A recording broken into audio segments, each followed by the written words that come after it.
Morning mga igat! It's a very great morning. I have great news. Isa ito sa pinaka-hirap nga na case.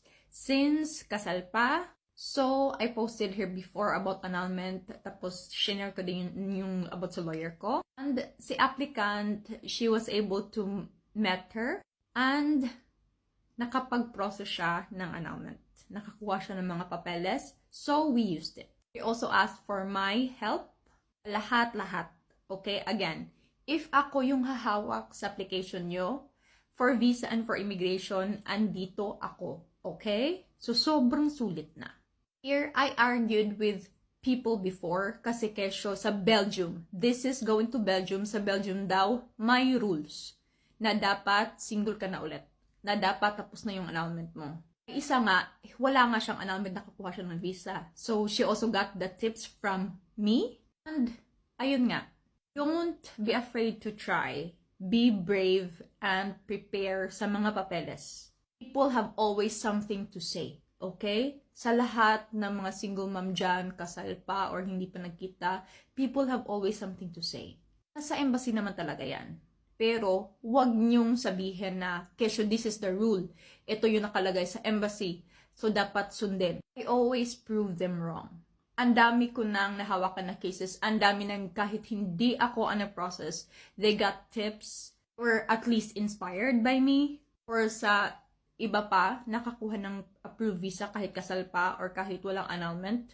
Please, take the courage, okay? Kaya nga, eto si ma'am, nakakuha siya ng approved visa. It's just today. Medyo natakot siya kasi nag-i-interview na sila, tumatawag na sila. I don't know what's wrong. Oh no. I do know, naghihigpit sila. Hindi lang naman sa Schengen. Naghihigpit talaga sila kasi nililimit nila yung mga immigrants na pumapasok sa bansa nila. At ito na nga, I am extra happy if mga ganitong sitwasyon kasi ang hirap. Mahirap yung LDR, mas worst sa mga like us na may sabit pa. So, I always want to prove or inspire you na meron talagang chance. Kahit 5% chance, 10% chance, grab it. Lalo na if supportive naman yung partner nyo. Say, we can't tell, okay? So, sa lahat na may opinion about sa kasal pa at about sa Belgium rules, kasi dapat daw ganito, dapat single, dapat natapos na sa annulment, ganon. Ito na naman, may proof na naman tayo na may nakakuha ng approved visa. So, magsikapan talaga sa papeles because kahit kasal pa, kahit anong rules dyan, pwede nyo yang ma-change as long as you will be able to convince the consul. Okay?